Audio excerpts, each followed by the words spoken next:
नमस्कार, बहुत बहुत स्वागत है आपका मौलिक शक्ति न्यूज में और मैं हूं आपके साथ साइमा।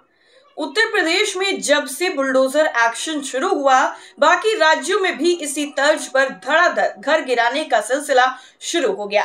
लेकिन अब उत्तर प्रदेश की योगी सरकार को तगड़ी फटकार लगाई है सुप्रीम कोर्ट ने, जिसके बाद बुलडोजर एक्शन पर ब्रेक लग गया है, इस तरीके का माना जा रहा है।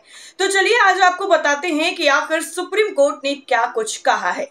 दरअसल उत्तर प्रदेश के साथ साथ देश भर में बुलडोजर एक्शन को लेकर सुप्रीम कोर्ट सख्त रवैया अपनाए हुए है। प्रयागराज में एक वकील, एक प्रोफेसर और 3 महिला याचिकाकर्ताओं के घरों को 2021 में बुलडोजर से ध्वस्त कर दिया गया था। इस मामले की सुनवाई करते हुए सुप्रीम कोर्ट ने मंगलवार को कहा है कि घर गिराने की प्रक्रिया असंवैधानिक थी। इतना ही नहीं, कोर्ट ने यह भी कहा है कि घर ध्वस्त करने की यह मनमानी प्रक्रिया नागरिक अधिकारों का असंवेदनशील तरीके से हनन भी है। कोर्ट ने आगे कहा कि यह हमारी अंतरात्मा को झकझोरता है और राइट टू शेल्टर नाम की भी कोई चीज होती है। इस सिलसिले में अदालत ने कहा है कि नोटिस और अन्य समुचित प्रक्रिया नाम की भी कोई चीज होती है जिसका पालन नहीं हुआ। इतना ही नहीं, सुप्रीम कोर्ट ने प्रयागराज विकास प्राधिकरण को आदेश दिया है कि 5 पीड़ितों को 10-10 लाख रुपए का हर्जाना दिया जाए। सुप्रीम कोर्ट ने कहा है कि जिस तरह से तोड़फोड़ की गई, उस अमानवीय और गैर कानूनी कार्रवाई की वजह से मुआवजा लगाया जा रहा है। सुप्रीम कोर्ट ने कहा है कि तोड़फोड़ की कार्रवाई पूरी तरीके से अवैध थी और आश्रय के अधिकार का उल्लंघन है। इतना ही नहीं, सुप्रीम कोर्ट ने आगे कहा कि इस तरह से तोड़फोड़ करना प्रयागराज विकास प्राधिकरण की असंवेदनशीलता को दर्शाता है। इसी मामले में सुनवाई के दौरान जस्टिस उज्जवल भुइयां ने यूपी के अंबेडकर नगर में 24 मार्च को हुई घटना का जिक्र करते हुए भी कहा है कि अतिक्रमण विरोधी अभियान के दौरान एक तरफ झोपड़ियों पर बुलडोजर चलाया जा रहा था, तो दूसरी तरफ 8 साल की एक बच्ची अपनी किताबें लेकर भाग रही थी। इस तस्वीर ने सबको हैरान कर दिया। ये दुर्भाग्यपूर्ण स्थिति है जहां अवैध रूप से तोड़फोड़ की जा रही है और इसमें शामिल लोगों के पास निर्माण काम करने तक की क्षमता नहीं है। दरअसल याचिकाकर्ताओं ने कहा है कि उनको एक्शन से पहले कोई नोटिस नहीं मिला, यहां तक कि नोटिस भेजने के 24 घंटे के भीतर ही बुलडोजर चला दिया गया। याचिकाकर्ताओं के मुताबिक साल 2021 में पहले 1 मार्च को उन्हें नोटिस जारी कर दिया गया, उन्हें 6 मार्च को नोटिस मिला, फिर अगले ही दिन यानी 7 मार्च को मकानों पर बुलडोजर एक्शन लिया गया। आपको बता दें कि अधिवक्ता जुल्फिकार हैदर, प्रोफेसर अली अहमद और अन्य लोगों की याचिका पर कोर्ट ने सुनवाई की जिनके मकान ध्वस्त कर दिए गए थे। याचिकाकर्ताओं ने दलील दी है कि प्रशासन और शासन को ये लगा कि ये संपत्ति गैंगस्टर और राजनीतिक पार्टी के नेता अतीक अहमद की है। इन सभी लोगों ने इलाहाबाद हाईकोर्ट में फरियाद की थी, लेकिन हाईकोर्ट ने घर गिराए जाने की कार्रवाई को चुनौती देने वाली उनकी याचिका को ही खारिज कर दिया था। हाईकोर्ट से याचिका खारिज होने के बाद याचिकाकर्ताओं ने सुप्रीम कोर्ट का रुख किया था। सुनवाई के दौरान अटॉर्नी जनरल आर वेंकटरमण ने राज्य सरकार की कार्रवाई का बचाव करते हुए नोटिस देने में पर्याप्त उचित प्रक्रिया का पालन करने का भरोसा दिलाया। उन्होंने बड़े पैमाने पर अवैध कब्जों की तरफ इशारा करते हुए कहा कि राज्य सरकार के लिए अनधिकृत कब्जा छुड़ाना और इसे रोकना मुश्किल काम है। सुप्रीम कोर्ट ने छोटी बच्ची के वीडियो का किया जिक्र। जी हां, दरअसल उत्तर प्रदेश के अंबेडकर नगर में 21 मार्च को तोड़फोड़ अभियान के दौरान वहां रखे बैग के पास एक शेड में आग लग गई, तो एक छोटी बच्ची उसे बचाने के लिए दौड़ी। बैग लेकर दौड़ते हुए उस नन्ही बच्ची का वीडियो सोशल मीडिया पर जमकर वायरल हो गया, जिसने देश की शीर्ष अदालत का भी ध्यान अपनी तरफ खींचा। मंगलवार को सुनवाई के दौरान जस्टिस एएसओ का और उज्जवल भुइयां की बेंच ने ऑनलाइन वायरल वीडियो का हवाला देते हुए कहा कि इसने सभी को चौंका दिया है। जस्टिस भुइयां ने कहा कि हाल ही में एक वीडियो सामने आया है जिसमें बुलडोजर से छोटी छोटी झोपड़ियां गिराई जा रही हैं। वहीं एक छोटी बच्ची हाथ में किताबें लेकर ढाई गई झोपड़ी से भाग रही है। इसने सभी को चौंका दिया है। उस बच्ची को शायद ही पता था कि बैग लेकर दौड़ते हुए उसका वीडियो देश की सर्वोच्च अदालत का ध्यान अपनी तरफ खींच लेगा।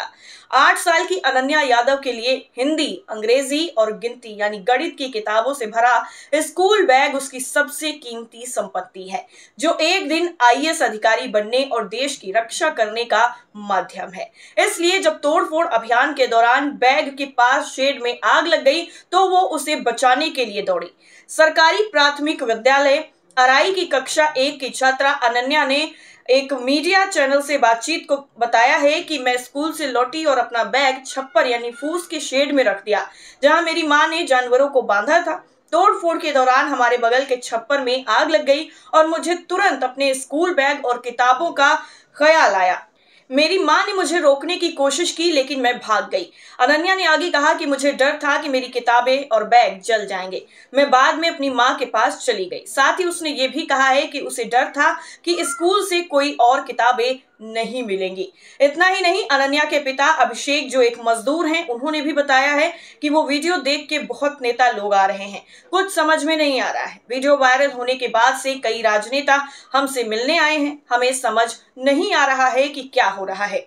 इतना ही नहीं, उन्होंने आगे जोर देकर यह भी कहा है कि वो परेशानी नहीं चाहते हैं। अनन्या के दादा राममिलन यादव ने भी बताया है कि जब तक लोग वीडियो के बारे में हमसे संपर्क नहीं करने लगे तब तक ये कोई बड़ी बात नहीं थी। हम बस इतना जानते हैं कि हम अपनी जमीन के लिए लड़ते रहेंगे।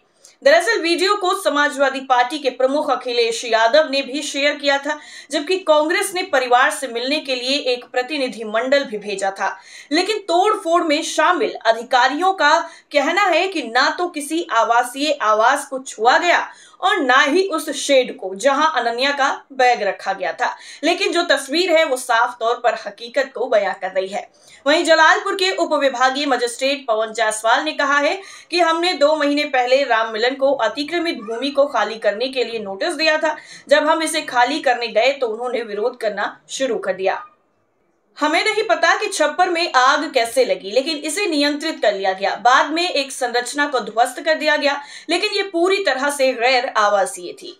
सुप्रीम कोर्ट ने इस पूरे मामले पर कहा है कि जिस तरह से प्रयागराज में मकानों को ध्वस्त किया गया वो बेहद ही चौंकाने वाला और अमानवीय है। पीठ ने इसे मनमाना कृत्य बताते हुए कहा है कि इससे उनकी अंतरात्मा कांप उठी। कोर्ट ने स्पष्ट किया है कि आश्रय का अधिकार मौलिक अधिकार है और इसे छीनने से पहले कानून की उचित प्रक्रिया का पालन जरूरी है। इतना ही नहीं, आगे कहा है कि प्रशासन की ये असंवेदनशीलता नागरिकों के प्रति अन्याय को दर्शाती है। सुप्रीम कोर्ट ने नोटिस चिपकाने की प्रथा पर भी सख्त नाराजगी जताई है। पीठ ने कहा है कि व्यक्तिगत रूप से नोटिस देने के बाद बार बार प्रयास होने चाहिए। अगर ये विफल हो तभी चिपकाने या पंजीकृत डाक का विकल्प अपनाया जाए। कोर्ट ने इसे चस्पा करने का धंधा करार देते हुए कहा है कि ये प्रथा बंद होनी चाहिए ताकि नागरिकों को उचित मौका मिल सके। कोर्ट का आदेश आते ही समाजवादी पार्टी के अध्यक्ष और उत्तर प्रदेश के पूर्व मुख्यमंत्री अखिलेश यादव ने फैसले का स्वागत किया और यूपी की योगी सरकार पर निशाना भी साधा। सुप्रीम कोर्ट ने अपना फैसला सुनाते समय अंबेडकर नगर की घटना का भी जिक्र किया, जिसमें झोपड़ी को बुलडोजर से गिराया जा रहा है और एक बच्ची अपनी किताबें बचाने के लिए दौड़ रही है। अखिलेश यादव ने उसी बच्ची का वीडियो एक्स पर शेयर करते हुए कहा है कि घर एक भावना का नाम है, उसके टूटने से भावनाएं आहत होती हैं। अखिलेश ने कहा है कि सुप्रीम कोर्ट का ये आदेश स्वागत योग्य है कि प्रयागराज में 2021 में हुए एक बुलडोजर एक्शन पर सभी 5 याचिकाकर्ताओं को प्रयागराज विकास प्राधिकरण 6 सप्ताह में 10-10 लाख रुपए मुआवजा मुहैया कराएगा। इस मामले में कोर्ट ने नोटिस मिलने के 24 घंटे के भीतर मकान गिरा देने की कार्रवाई को अवैध घोषित किया है। अखिलेश यादव ने कहा है कि सच तो ये है कि घर केवल पैसे से नहीं बनता है और ना ही उसके टूटने का जख्म सिर्फ पैसों से भरा जा सकता है। परिवार वालों के लिए तो घर एक भावना का नाम है और उसके टूटने पर जो भावनाएं आहत हुई हैं उनका ना तो कोई मुआवजा दे सकता है और ना ही कोई पूरी तरह इसकी पूर्ति कर सकता है। हालांकि सुप्रीम कोर्ट का जो बुलडोजर एक्शन पर फैसला आया है वो वाकई स्वागत योग्य है और इस फैसले के बाद अब जो अलग अलग राज्यों में उत्तर प्रदेश से लेकर बाकी राज्यों में बुलडोजर एक्शन देखने को मिलता है, उस पर कहीं न कहीं जोरदार प्रहार सुप्रीम कोर्ट ने किया है। इस पूरी खबर पर क्या है आपकी राय, कमेंट करके जरूर बताइए। फिलहाल के लिए इतना ही, नमस्कार।